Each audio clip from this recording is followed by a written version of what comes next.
President of the United States of America, Donald Trump, stated that he is preparing a military invasion of Venezuela. You might say, but doesn't this mean that the United States is declaring war on Venezuela? What if I tell you that the United States might invade Venezuela? But even the United Nations wouldn't call this an act of war, rather an intervention with the consent of the Venezuelan authorities.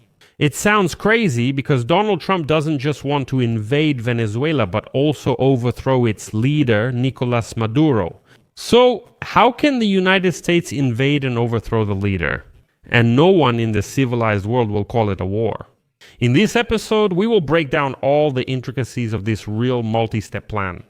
The United States will fight drug cartels in Venezuela on land.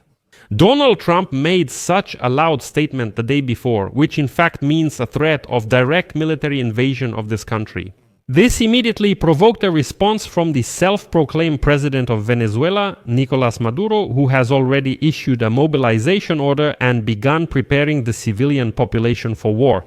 Earlier sources in the White House directly stated that the United States President's administration is considering the possibility of overthrowing the local dictator Maduro, and they even announced a reward of $50 million for any information that would help arrest Maduro, whom the United States considers the head of a drug cartel.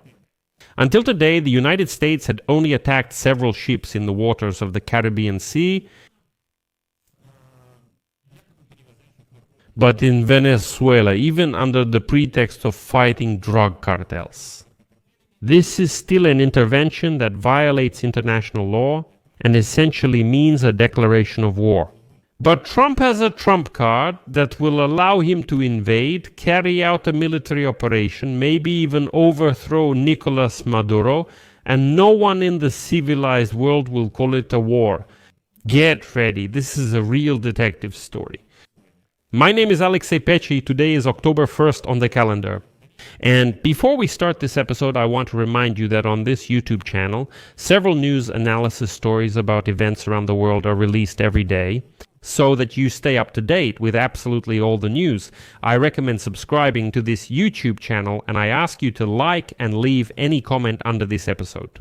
It really helps a lot. So, behind the scenes at the White House, there is growing discussion about a large-scale campaign that will increase military pressure on Venezuela with the goal of removing Nicolas Maduro from power. Trump's statements about being ready for a ground invasion are part of these discussions. The effort to pressure Donald Trump into invading Venezuela is being led by Marco Rubio, the Secretary of State, and the National Security Advisor. Marco Rubio has long claimed that Maduro is an illegitimate leader overseeing the export of drugs to the United States. Rubio also advocates the idea that by removing Maduro, the United States can also get rid of communist Cuba. Cuba relies on Venezuelan oil, while Maduro remains in power due to Cuban communist support. In short, if you remove one and at the same time take control of Venezuela's oil production, it could finally bury the regime in Cuba as well. And don't be surprised by Marco Rubio's obsession with Cuba, because his ancestors are from there, and we'll come back to this later. So, in recent weeks, American forces have carried out deadly attacks on civilian vessels that, according to the Trump administration, were transporting drugs for Venezuelan gangs. Back in July, Trump signed a secret order instructing the American military to use force against drug cartels that his administration considers to be terrorist organizations. The Pentagon began building up large naval forces in the Caribbean Sea, and then American forces launched strikes against civilian vessels. And on September 2, Trump announced 3 such operations in international waters. And now Trump is saying, okay, drugs are no longer coming by sea, it's time to fight the cartels on land. Marco Rubio welcomes this idea and is already developing a more aggressive strategy using CIA intelligence. The Pentagon has boosted regional troop numbers by over 6,500, and Marco Rubio is calling for even more, for a full-scale invasion. And here we have an almost classic collusion within the United States authorities. On Marco Rubio's side are the director of the intelligence agency, John Redcliffe, and Trump's chief domestic policy advisor, Stephen Miller. And this trio is pressuring Trump to finally start a real war against the Maduro regime in Venezuela. And now, according to sources, the American military is planning military operations to identify suspects in the illegal drug trade in Venezuela, and after they are found, they will be attacked on Venezuelan soil. Officially, the goal of these operations will be to prevent the production and illegal trafficking of drugs in Venezuela, as well as to tighten control over Maduro's regime. Since representatives of the Trump administration claim that Maduro is leading the drug trade in Venezuela, they can argue that removing him from power is ultimately a counter-narcotics operation. Overall, everything looks perfect for the Americans. Maduro is the leader of all drug trafficking in Venezuela. We're fighting against drugs, so we'll just cut off the head. The entire drug industry of this country. And Rubio only fuels this attitude. Marco Rubio refers to the indictment by the United States Department of Justice, which was brought against Rubio and other Venezuelan officials back in 2020 on charges of drug trafficking. Recently, Marco Rubio called Maduro a fugitive from American justice and the head of a terrorist organization, an organized crime group that has seized power in Venezuela. But if you think that this is Donald Trump's real plan, which would allow the United States to invade Venezuela while avoiding accusations of war, that's not the case. Maduro could be labeled the head of a drug cartel, making his removal appear as a drug fight, but a military invasion would still look like war.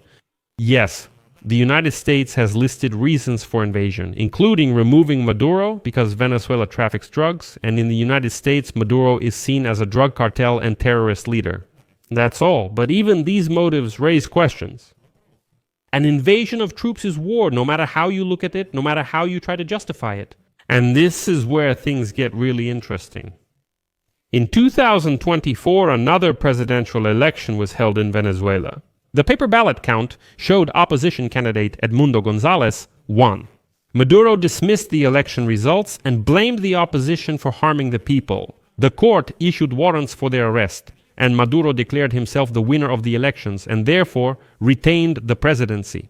In the fall of 2025, two high-ranking figures of the Venezuelan opposition stated that their movement is planning actions in case Maduro's regime falls and is discussing this possibility with Donald Trump's administration. So, the opposition is already working with Trump's team in order to immediately enter the country and establish their power after Maduro is overthrown. And now it has become known that Marco Rubio met with 5 Venezuelan opposition figures back in May of this year, who secretly fled to the United States during what he called a precision operation. These aren't just 5 opposition members. I'll explain who they are later. In short, the United States helped opposition members escape Maduro's regime. Actually, it's not quite like that. It was Marco Rubio who, in May of this year, oversaw the operation to transfer 5 Venezuelan opposition members who had been hiding for 412 days in the Argentine embassy, where Maduro couldn't reach them, even though the Venezuelan court had already issued arrest warrants for them. Why did they remove these opposition members from Venezuela and bring them to the United States? We'll talk about that a little later. And later, Rubio praised the opposition leader Maria Corina Machado, whom he called the Venezuelan Iron Lady. At this stage, we're just taking note of it for now. Marco Rubio is actively working with the Venezuelan opposition, which he actually helped get out of Venezuela and into the United States of America. Pedro Uruchurtu, the guy with a last name that's so hard for Maduro and for me to pronounce, is one of those opposition members and an advisor to Ms. Machado, whom Rubio helped move to the United States of America in May of this year. So, this guy said that the opposition has developed a plan for the first 100 hours after Nicolas Maduro is removed from power, which involves transferring authority to that same Edmundo Gonzalez, who ran for president against Maduro in 2024 and who actually won. Gonzalez himself is currently in exile in Spain, and the United States of America officially recognizes Gonzalez as the president of Venezuela. And now listen to what our acquaintance Uruchurtu is publicly saying. We're talking about an operation to dismantle a criminal structure, which involves a series of actions and tools. This needs to be done with the use of force, because otherwise it would be impossible to defeat a regime like the one we're dealing with. The opposition's plan includes convincing other governments to take diplomatic, financial, intelligence, and law enforcement actions. In short, the Venezuelan opposition is ready to take over power in the country immediately after a United States military operation. But how can it all be done so that the United States of America is not accused of starting a war? According to international law, the use of force in another country without its consent or the authorization of the United Nations Security Council is illegal and constitutes an act of war. And here is the most important detail of the whole plan. The government of the United States of America under the administration of Joe Biden recognized Edmundo Gonzalez as the legitimate winner of the 2024 election and accordingly as the president of Venezuela. So for the United States, Venezuela's president is Gonzalez. If this very Gonzalez announces his consent to United States military intervention, the Donald Trump administration may claim that this is the consent they need. No invasion. Because the country's authorities themselves asked the United States of America to send in American troops and help in the fight against the regime, or more precisely, against the drug cartels. You remember, right? And it's worth reminding here that during his first term, Donald Trump supported an attempted uprising by another opposition leader against Nicolas Maduro and imposed punitive sanctions against Venezuela. However, the current measures seem to be much more extensive, mainly because of American military strikes and the build-up of military presence. And finally, a couple more words about why Marco Rubio became the driving force behind the United States military operation in Venezuela. Marco Rubio is the son of Cuban immigrants, and he has long claimed that removing Maduro from power would weaken Venezuela's close ally, the communist government in Cuba. Moreover, Marco Rubio and many Republican politicians fully understand how important this issue is for Florida voters with Cuban and Venezuelan roots, many of whom oppose the governments in their home countries. Also in 2019, Marco Rubio supported Juan Guaidó, the leader of the Venezuelan opposition, who tried to remove Maduro from power. At that time, the coup attempt failed. In 2020, a former American Green Beret also tried to carry out a coup and was also captured by the authorities.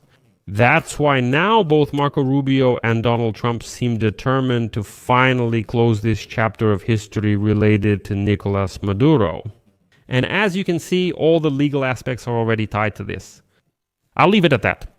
Share your opinions and conclusions in the comments below this episode. If you want to support the work of this YouTube channel, you can do so with any donation using the links and details in the description of this video. There you'll find PayPal, Buy Me a Coffee, Patreon, even crypto wallets and bank cards.